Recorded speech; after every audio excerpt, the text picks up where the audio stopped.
El tema de hoy se titula Dependiendo de Dios. La cita bíblica es Lucas 18 del 9 al 14. La escritura dice de la siguiente manera: a unos que confiaban en sí mismos como justos y menospreciaban a los otros, dijo también esta parábola. Dos hombres subieron al templo a orar, uno era fariseo y el otro publicano.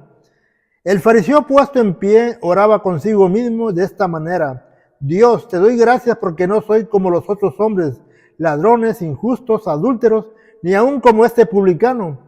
Ayuno 2 veces a la semana, doy diezmos de todo lo que gano. Mas el publicano, estando lejos, no quería ni aun alzar los ojos al cielo, sino que se golpeaba el pecho diciendo: Dios, sé propicio a mi pecador. Os digo que este descendió a su casa justificado antes que el otro, porque cualquiera que se enaltece será humillado, y el que se humilla será enaltecido. El uso de las parábolas en el ministerio de nuestro Señor Jesucristo fueron muy notables. Su lenguaje retórico fue utilizado para ilustrar cosas escondidas desde antes de la fundación del mundo. Y en contraste también las utilizó para hacer los mensajes más accesibles a la mente humana. Lucas 18 presenta dos parábolas, la viuda y el juez injusto, y el fariseo y el publicano. Ambas parábolas están relacionadas con la pregunta que los fariseos le hicieron a Jesucristo en Lucas 17:20, cuando le preguntaron cuándo había de venir el reino de Dios. En primera instancia, Jesucristo les hizo ver que el reino de Dios no vendría con advertencia, porque el reino de Dios ya estaba entre vosotros. El reino de Dios o gobierno de Dios está relacionado directamente con el título Hijo de Hombre, el cual es mencionado por Jesucristo mismo en 4 ocasiones en el capítulo 17, versos 22, 24, 26 y 30. Las sectas de aquellos tiempos, como los herodianos, como los fariseos, los saduceos, se caracterizaron por buscar la forma de desacreditar a Jesucristo. Buscaban una ocasión para que Él cayera. Le hacían preguntas en las cuales querían poner en tela de duda su ministerio, su llamado. Y en respuesta a sus preguntas, Jesucristo siempre salió avante ante cualquier pregunta controversial, dejando en claro que la doctrina que Jesucristo hablaba no era doctrina de hombre, sino que procedía del Padre. No existía ninguna probabilidad de que alguna secta pudiera refutar las enseñanzas del Maestro, ya que el Maestro es la palabra viviente, el verbo de Dios. Y por lo contrario, todos aquellos que escuchaban la palabra de Dios, tanto alguna secta como cualquier persona que estuviera cerca, quedaban maravillados de la doctrina, y aún los detractores quedaban avergonzados. Cada vez que Jesucristo fue abordado y cuestionado por alguna pregunta, sus respuestas fueron muy claras y contundentes. Jesucristo nunca se limitó a solo contestar alguna pregunta, sino que a través de cada pregunta que le hacían, Él tomó una oportunidad para hablar y exponer más claro y más detalladamente cada mensaje acerca de la verdadera fe. La pregunta que los fariseos le habían hecho solamente decía: ¿cuándo habrá de venir el reino de Dios? Y la respuesta de Jesucristo pudo haber sido contestada de la siguiente manera: el reino de Dios está entre vosotros. Pero Jesucristo se amplió en la respuesta, porque sabía las intenciones con que le estaban haciendo aquella pregunta, ya que la secta de los fariseos se consideraban justos delante de Dios. Jesucristo siempre respondió a cada pregunta conforme al corazón de cada persona, con qué intención estaban haciendo la pregunta. Posiblemente algunos lo hacían para adquirir conocimiento, para ser adoctrinados, para tener un acercamiento a Dios, pero también había personas como las sectas que trataban de desacreditar a Jesucristo. Y conforme a la intención del corazón, Jesucristo respondía a cada pregunta que le hacían. En la mayoría de las veces que Jesucristo fue abordado por alguna pregunta, siempre sus discípulos se encontraban cerca de Él. Rara vez Jesucristo se encontraba solo cuando le preguntaban, como en el caso de Nicodemo, cuando vino a él de noche. Pero regularmente, cada que Jesucristo era confrontado con alguna pregunta, ahí estaban los discípulos, siendo testigos de cada respuesta que daba el maestro. Pero como era costumbre, una vez que Jesucristo respondía a la pregunta que le hacían, respondía con una respuesta correcta para después dirigirse a sus discípulos, para alertarlos, para enseñarles el camino correcto o enseñarles la intención de la pregunta. Lucas 17:22, una vez que Jesús le contesta a los fariseos, se dirige a sus discípulos y les dice: tiempo vendrá cuando desearéis ver uno de los días del Hijo del Hombre y no lo veréis. Jesucristo sabía que después de su muerte y resurrección y ascensión, muchos de sus detractores desearían y van a desear ver por lo menos un día del Hijo del Hombre, pero no les será posible. Si nos imaginamos qué es un día del Hijo del Hombre, si nos remontamos a los tiempos bíblicos y pasar todo un día con Jesucristo, escuchando sus enseñanzas, escuchando realmente cada consejo que Él estaba dando en la sinagoga, como a la gente en el campo, a la orilla del mar. Igualmente, viendo tantos milagros que Él hacía, como caminar sobre el agua, reprender al viento, resucitar muertos, limpiar leprosos, levantar paralíticos, dar vista a los ciegos, la multiplicación del pan y un sinfín de milagros. Realmente, ese es un día en el Señor, el cual la persona que lo experimentó, lo que vivió, le gustaría estar más cerca de Jesucristo. Lamentablemente, los fariseos desperdiciaron su oportunidad de seguir a Jesucristo. Tuvieron ante sus propios ojos al Hijo de Dios, al Verbo encarnado. Tuvieron la oportunidad también de escuchar sus mensajes, sus enseñanzas, de ver los milagros. Lamentablemente ocuparon su tiempo solamente para buscar una forma de desacreditar a Jesucristo, buscando una ocasión para hacerlo tropezar. Pero llegará un momento en que se van a lamentar de no haber aprovechado la oportunidad de haber sido instruidos por el mismo Jesucristo. Y muchos por lo menos desearán un día del Hijo del Hombre, un día cerca de Dios. De igual manera, en estos tiempos, esta generación se lamentará algún día de no estar buscando de Dios, de no asistir a una congregación, de no aprovechar la oportunidad de que el Evangelio está siendo predicado de muchas formas y de muchas maneras. Pero llegará un momento en que ellos van a estar lamentándose de no haber aprovechado esta oportunidad. Desearán por lo menos un día del Hijo de Dios. Desearán por lo menos un día de haber estado en la casa de Dios. Para muchos va a ser lamentablemente imposible o demasiado tarde. Estamos en un tiempo en que se debe de valorar el que las iglesias están abiertas, en que la predicación está siendo expuesta y predicada a todo el mundo y a toda comunidad. Jesucristo continuó su diálogo con sus discípulos y enfatiza dos sucesos relacionados con los días del Hijo del Hombre. No todo es milagro, no todos son señales, no todo es predicación, también hubo juicio. Lucas 17:26, Jesús le dice: como fue en los días de Noé, así también será en los días del Hijo del Hombre. Para después decir también que así como fue en los días de Lot, Lucas 17:30, así será el día en que el Hijo del Hombre se manifieste. Dos acontecimientos que marcaron la historia. En los días de Noé la maldad se multiplicó y todo pensamiento y designio del corazón era continuamente el mal. No había nada bueno en el hombre, no había una acción, un pensamiento. El hombre solamente estaba pensando en la maldad, en multiplicar la maldad. Y todo lo que pasaba por su mente y lo que se anidaba en su corazón era continuamente la maldad. En los días de Lot, los habitantes también practicaron vicios contra la naturaleza. Hombres con hombres y mujeres con mujeres entraron en la lascivia. Ambas civilizaciones fueron y sufrieron el juicio divino de Dios.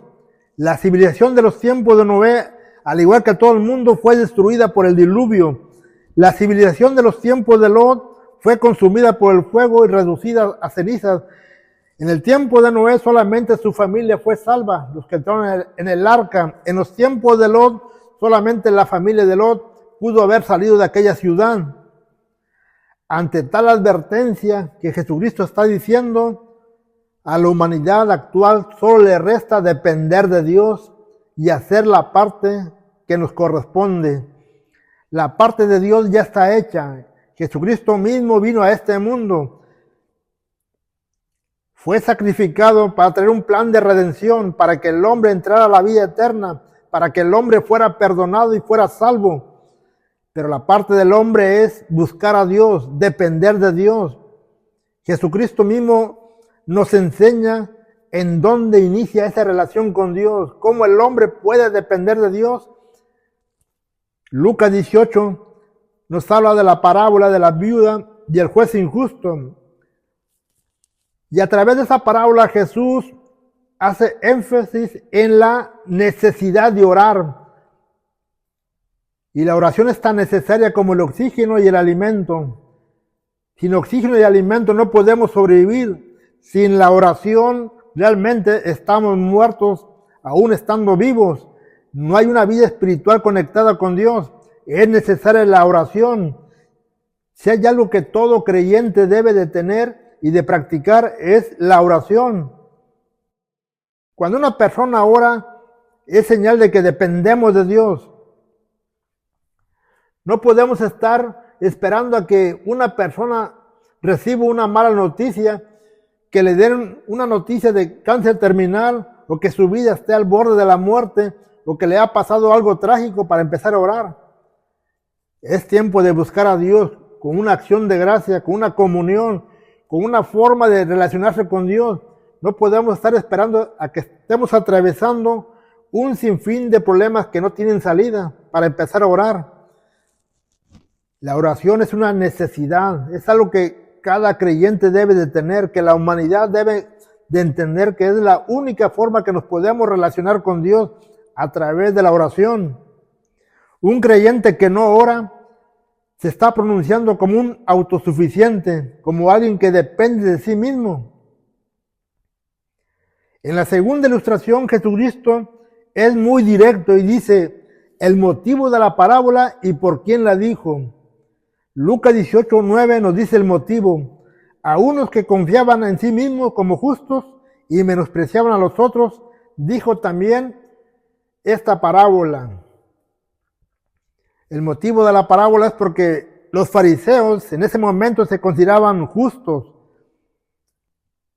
Y eso hacía que menospreciaran y desacreditaran a los publicanos o a toda aquella persona que no tenía su misma formación.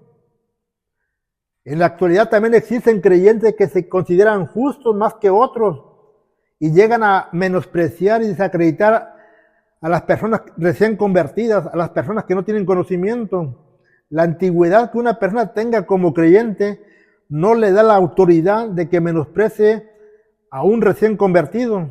El cargo o función que una persona está desempeñando en una iglesia no es motivo para desacreditar a un creyente. La religión que alguien profesa no le da ningún derecho a desacreditar a una persona que tiene una doctrina equivocada. Al contrario, la debe encaminar a la verdad. El fariseo se había puesto en esa actitud de considerarse justo y estaba menospreciando a los otros. Ningún creyente se puede tomar el derecho de sentirse superior a los demás. Lucas 18:10 dice, 2 hombres subieron al templo a orar, uno era fariseo y el otro publicano. Un publicano es un recaudador de impuestos, alguien que no era bien visto en esos momentos, en esos tiempos, mientras que el fariseo formaba parte de una de las sectas de más renombre en esos tiempos. Había un contraste entre los dos que subieron a orar. Mientras uno representaba la religión de más renombre, el otro representaba a un personaje que no era bien visto por la comunidad. En la oración del fariseo la presenta de la siguiente manera. Lucas 18 del 11 al 12 dice, el fariseo puesto en pie oraba consigo mismo de esta manera. Dios, te doy gracias porque no soy como los otros hombres, ladrones, injustos, adúlteros, ni aun como este publicano. Ayuno 2 veces a la semana, doy diezmo de todo lo que gano. Esa era la oración del fariseo. El fariseo confiaba en sí mismo, su argumento para considerarse justo eran sus obras, lo que él hacía. Él ayunaba 2 veces a la semana y daba diezmo de todo lo que ganaba. Posiblemente sus obras eran mucho mejor que muchos creyentes en la actualidad que no ayunan, que no diezman o que no ofrendan.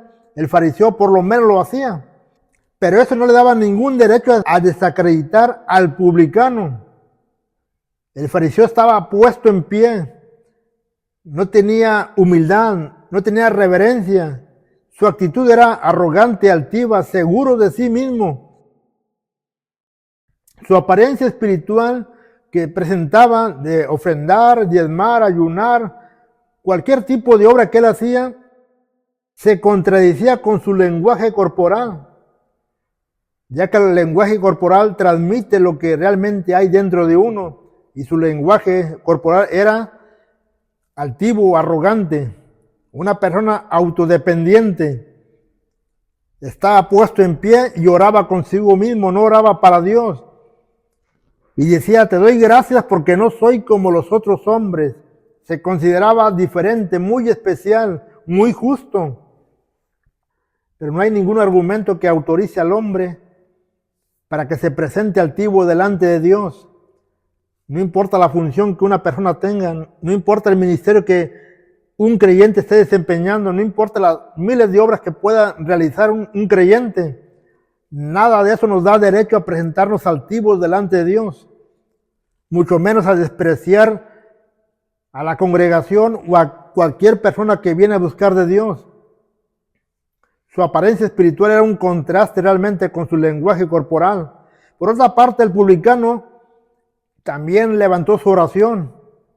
Lucas 18:13 dice, mas el publicano, estando lejos, no quería ni aún alzar los ojos al cielo, sino que se golpeaba el pecho diciendo, Dios, sé propicio a mi pecador. El publicano se presenta humilde, buscando depender de Dios, buscando tener la aprobación de Dios, buscando el perdón de Dios. Él no quiere ni siquiera alzar sus ojos al cielo y se encuentra lejos, no se siente digno de acercarse cerca de Dios a su altar. Ni siquiera levanta los ojos al cielo. Se está golpeando el pecho y el acto del publicano de golpearse el pecho es conocido como un gesto litúrgico del sacramento de la penitencia. Y los golpes son como una señal de arrepentimiento y culpabilidad. Él reconoce su culpa, pero se está arrepintiendo. La frase del publicano, sé propicio a mi pecador, significa, sé benévolo, Señor, sé benigno con mí, ten misericordia, compadécete de mí. El acto del publicano demuestra la humildad y la dependencia de Dios. Sabe que solamente Dios lo puede restaurar, Dios le puede rescatar, de que él no es digno de estar enfrente de Dios, pero que su infinita misericordia Dios lo va a rescatar. Solo Dios nos puede perdonar. No son las obras ni las muchas justicias que tengamos, ya que la Escritura dice que nuestras justicias son como trapos de inmundicia delante del Señor. ¿Alguna vez nos hemos preguntado cómo nos estamos presentando delante de Dios cuando oramos? ¿Como el fariseo o como el publicano? ¿Vamos seguros por nuestras obras o hemos reconocido y entendido que dependemos de Dios? Nos presentamos creyendo que dependemos de nosotros mismos y que le estamos haciendo un favor a Dios al simple hecho de asistir a la iglesia y venir y congregarnos, o hemos entendido de que tenemos que realmente presentarnos humildes delante de Dios y que dependemos de Él. ¿Cuándo fue la última vez realmente que dedicamos un tiempo para orar? donde abrimos nuestro corazón, donde fuimos sinceros delante de Dios, donde mostramos nuestras carencias, donde fuimos claros delante de Dios al exponer con qué estamos batallando. ¿Cuándo fue la última vez que nuestras rodillas tocaron el piso?